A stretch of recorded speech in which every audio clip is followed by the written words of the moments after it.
ہمارے ایک عالم نے بڑی شاندار بات کی ہے۔ انہوں نے فرمایا کہ جو مدارس ہیں یہ اصحاب کہف کی غار کی طرح ہیں۔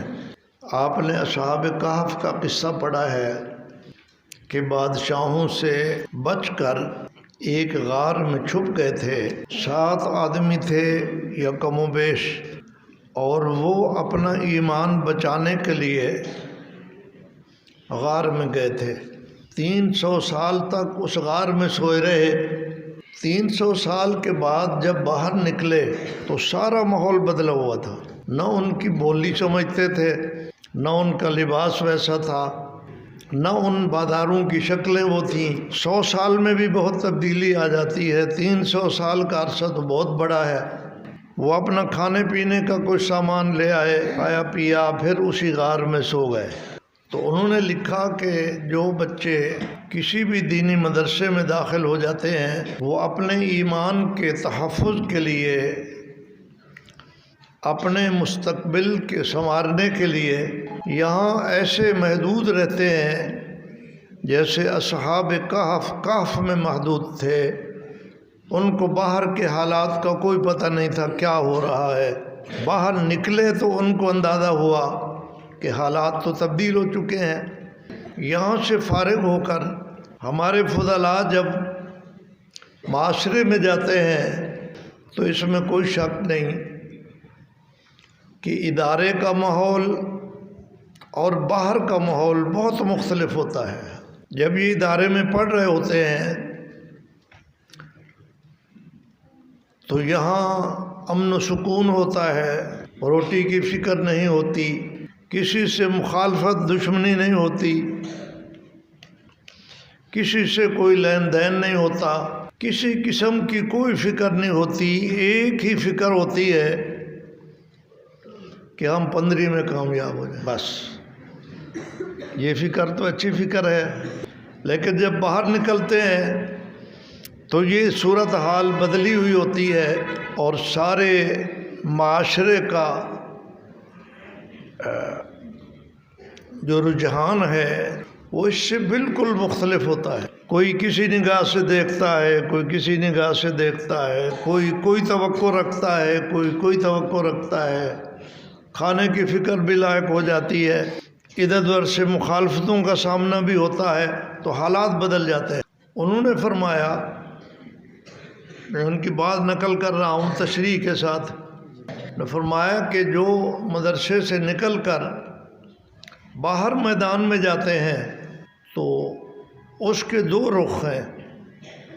یا تو اصحاب کہف کی طرح دوبارہ کہف میں سو جائیں تو معاشرہ جیسا بھی ہے اس کی فکر کرنے کی ضرورت ہی نہیں، اس میں ان کا اپنا ایمان تو محفوظ ہو گیا لیکن معاشرہ جیسا ہے ویسا ہی کھڑا رہا۔ دوسرا رخ یہ ہے کہ وہ ہمت کے ساتھ، عزیمت کے ساتھ، جرأت کے ساتھ میدان میں اتر جائیں اور دوسروں کے ایمان بچانے کی محنت کریں۔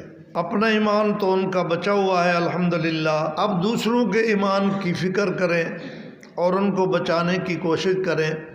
ظاہر ہے کہ آپ لوگوں سے ہم اسی دوسری صورت کی توقع رکھتے ہیں، پہلی صورت کی توقع نہیں رکھتے کہ آپ دوبارہ کہف میں، غار میں سو جائیں۔ مطلب ہے کہ کسی ایسی شعبے میں داخل ہو جائیں کہ اپنی ہی فکر ہو اور کسی کی فکر نہ ہو، بس روٹی کمائیں اور کھائیں اور بس۔ یہ توقع نہیں رکھتے، ہم یہ توقع رکھتے ہیں کہ آپ میدان میں اتریں گے، ہمت اور عزیمت کے ساتھ اپنے ایمان پر بھی پہرا دیں گے اور امت کے ایمان پر بھی پہرا دیں گے۔ میدان میں اترنے والوں کے لیے چونکہ نیا میدان ہوگا، کیا کرنا ہے؟ اساتذہ سے رابطہ رکھیں، ہر مشکل میں مشورہ کرتے رہیں، انشاءاللہ مشکلات حل ہوتی رہیں گی، اساتذہ کی دعائیں آپ کے ساتھ ساتھ چلیں گی اور اللہ آپ سے کام لے گا۔ آج اسلام اخبار میں اس پر مضمون آیا ہوا ہے، مجھے بھی اس لیے یہ یاد آیا، تو زاہد الراشدی صاحب نے اس پر 2 باتیں بیان کی ہیں۔ جو اخبار نہیں پڑھتے ان کو بتا رہا ہوں، جو پڑھتے ہیں انہوں نے تو پڑھ لیا ہوگا، اکثر تو نہیں پڑھتے۔ پڑھتے ہیں تو وہ سرخیاں پڑھتے ہیں، مضامین نہیں پڑھتے۔ اصل چیز مضامین ہوتے ہیں، سرخیاں تو جھوٹی سچی ہوتی ہیں۔ انہوں نے کہا ہے کہ زمانہ بدل چکا ہے۔ کچھ عرصہ پہلے ابوالکلام آزاد کی زبان معاشرے میں پسند کی جاتی تھی، فصاحت، بلاغت، تشبیہات۔ آج وہ دور ختم ہو گیا۔ آج اگر اس قسم کی گفتگو کی جائے گی تو کوئی سننے کے لیے تیار نہیں ہے، کسی کو سمجھ بھی نہیں آئے گی۔ اس لیے عوام کے ساتھ آسان زبان میں بات کی جائے، یہ انہوں نے فرمایا۔ ایک آدمی ڈھیٹ دیہات کے اندر گفتگو کر رہا ہے یا وہ کسی جدید پڑھے لکھے طبقے میں گفتگو کر رہا ہے، تو وہ اگر درسگاہی زبان استعمال کرے گا تو کسی کے پلے کچھ نہیں پڑے گا۔ وہ فصاحت بلاغت کے جملے اگر جوڑے گا آپس میں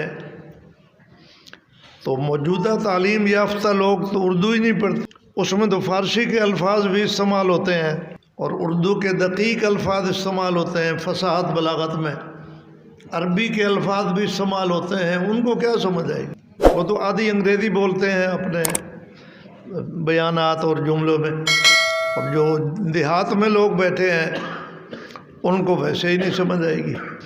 اس لیے ایسی گفتگو جو عام فہم ہو، مثال ہو تو سادہ ہو، کلام ہو تو سادہ ہو، کوشش یہ ہو کہ یہ جو میرے سامنے بیٹھا ہے اس کو بات سمجھ آ جائے، بس یہ طرز بیان اختیار کرنا اس دور میں ضروری ہے۔ ایک بات تو انہوں نے یہ کہی، اور ہم دیکھ بھی رہے ہیں، ہمارا یہی میدان ہے، ہم بھی مختلف مجموع میں جاتے ہیں، ہمیں یہ بات سمجھ بھی آتی ہے کہ بات بالکل ٹھیک ہے۔ دوسری بات انہوں نے شاندار کہی، انہوں نے کہا ایک دور تھا کہ عطاء اللہ شاہ بخاری عشاء کے بعد جلسہ شروع کرتے تھے اور صبح کی نماز تک تقریر کرتے رہتے، لوگ اس کو کمال سمجھتے تھے اور ساری رات بیٹھنے کے باوجود بھی اکتاتے نہیں تھے اور خوش ہوتے تھے۔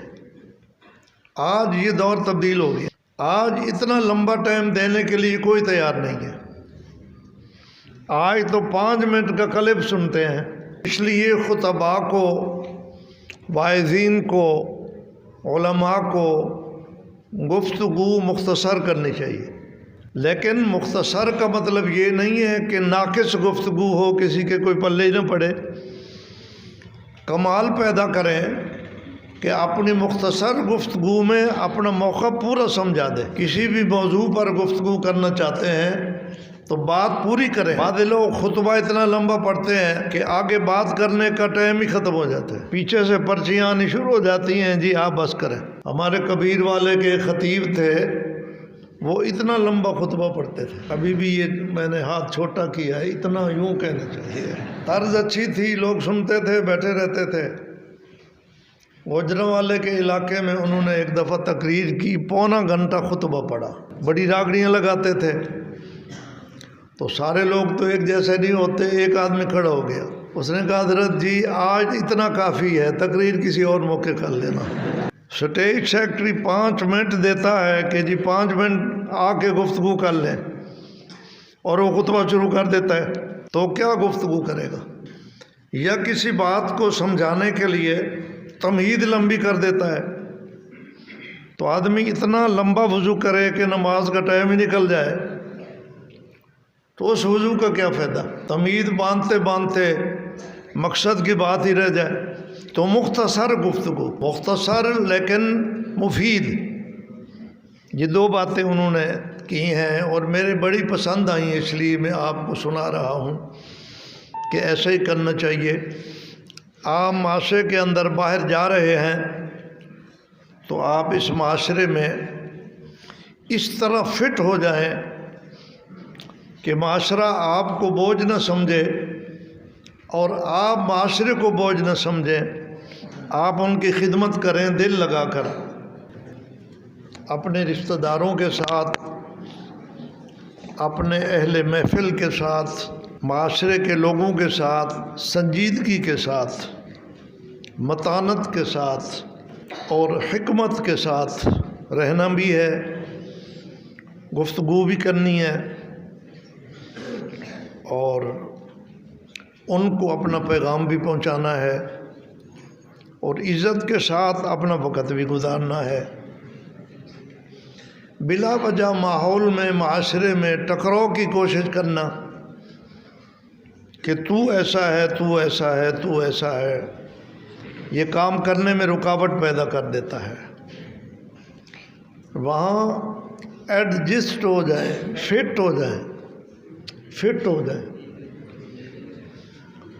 انگریزی جس نے نہیں پڑھی ہوتی تو اس بیچارے کا حال یہی ہوتا ہے۔ ہمارے ایک بزرگ کہہ رہے تھے ایک جلسے میں، کہہ رہے تھے مجھے بیت الخلاء لے جاؤ، تو وہ جو منتظم کھڑا تھا نا اس نے کہا حضرت کو لیٹرین لے جاؤ۔ وہ بیٹھے رہے چپ کر کے، بہن کو سمجھ نہیں آئی میری بات۔ انہوں نے پھر کہا مجھے بیت الخلاء لے جاؤ، انہوں نے کہا حضرت کو لیٹرین لے جاؤ۔ تو پیشاب آیا ہوا تھا، انہوں نے کہا کمال کے بندے ہو تم، میں کہتا ہوں بیت الخلاء لے جاؤ، تم کہتے ہو لالٹین لے آؤ، دن میں لالٹین کی کیا ضرورت ہے؟ تو اللہ تعالیٰ آپ حضرات کو خیریت سے لے جائے، اور جو امتحان دے رہے ہیں اللہ تعالیٰ خیریت سے ان کو کامیاب فرمائے۔